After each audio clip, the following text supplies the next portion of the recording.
People have been disappearing here for hundreds of years, maybe longer. And it's because of those lights. Did you tell anyone? No. Why? Because people disappear when they get too close to the lights.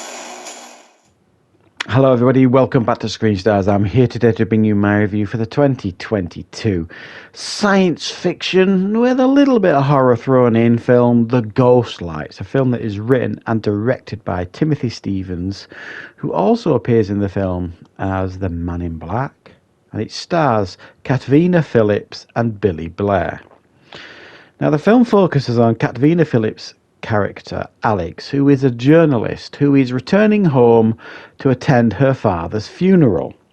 It's been a strained relationship with her father. She hasn't really had contact with her father and her family for years. She's kind of tried to be the big journalist in the big city. However, she gets her dates mixed up and she turns up and the funeral happened 2 days previously. She falls out with her sister over the phone. Turns up to find her father's old notes and interview tapes, because he used to be something of a journalist himself.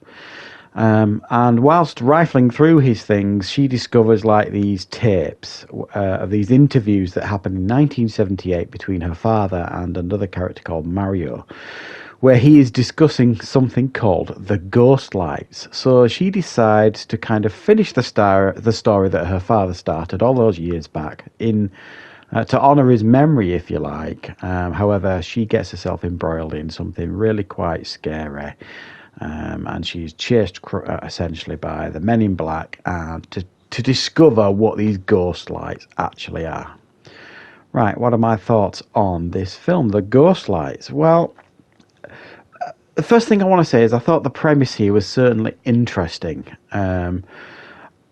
The idea of, that these ghost lights, what are they, sort of thing, was quite interesting. Are they extraterrestrial? Are they something else? So on and so forth. Was an interesting premise. I think the film was actually quite well made. I thought the direction here was pretty good, and I do think there was actually some talent here. Some of the shots are quite impressive and unique, and some of the framing of the shots and all this kind of stuff. I thought it was actually quite nice to look at for the most part, this film, and I thought there was some real smart casting choices. And what I mean by that is I thought Katvina Phillips as Alex was excellent in this film.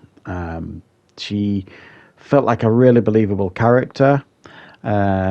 She had a little bit of an arc in a sense of at the beginning of the film. I wasn't keen on her character. She seemed quite arrogant and obsessed sort of thing, a bit selfish. And as the film kind of motors along, she kind of goes on a bit of a journey, quite literally and figuratively as well.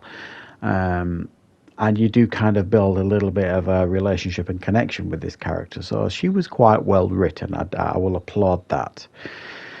Beyond that, really, the film doesn't offer an awful lot, which I thought was a real shame. The film has a lot of flashback sequences, and what I mean by that is every time she listens to these tapes of her father, these old tapes on her Walkman, we get these flashback scenes of her father interviewing this Mario character played by Billy Blair. And barring a couple of moments in those interviews, for the most part, they were quite uninteresting. And I thought they were a really good opportunity to really set the scene, almost like campfire stories. To really set the scene of what these ghost lights are and how frightening and dangerous they could be. And it probably actually may have helped if they'd have interviewed, right, because this character Mario explains that, a lot of people around this area have seen these ghost lights. Well, why is he just interviewing one person then? He could have probably, done a bit more investigating and interviewed a few more people and maybe set the scene a little bit better. But no, we just kept these one interview and all these tapes with this Mario character. And I struggled with it. I just didn't find it particularly interesting. And then the only real threat that you felt this Alex character was in was she was being chased by this Man in Black, who was actually played by the director Timothy Stevens. I thought the costume design for the Man in Black was very predictable. I think they could have been a bit smarter in how he dressed himself in the Man in Black. He didn't have to be so obvious as how he dressed himself. But also as well, beyond that, there's, she'll go to a hotel or a motel and she'll kind of get a knock on the door from this Man in Black, almost threatening her sort of thing, and then he'll chase her out of this place and that place, and you're not really sure what his intentions are, although they're probably not particularly friendly.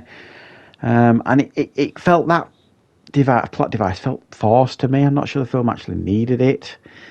But it was the only real threat in the film, because we see very little of these ghost lights, and what we do see is not particularly, I don't know what, interesting, I suppose.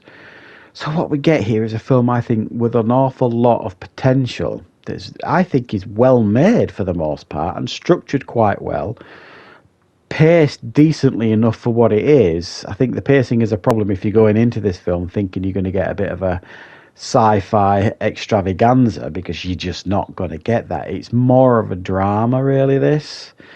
So it's a difficult one to recommend, really. Sci-fi fans, I think, potentially will be disappointed with this. Horror fans will definitely be disappointed with this, because, in my opinion, there's nothing really what I would describe as a horror here. So we've got a little bit of an odd one, really. It's quite a dull watch for the most part, and that is a shame, because I thought the performances were fine and I thought the idea was sound, but the film unfortunately failed to deliver an interesting film. So I'm going to give this one a 4 out of 10. So thank you very much for watching, everybody. I hope you enjoyed this review. I will be back with more content on the channel very, very soon.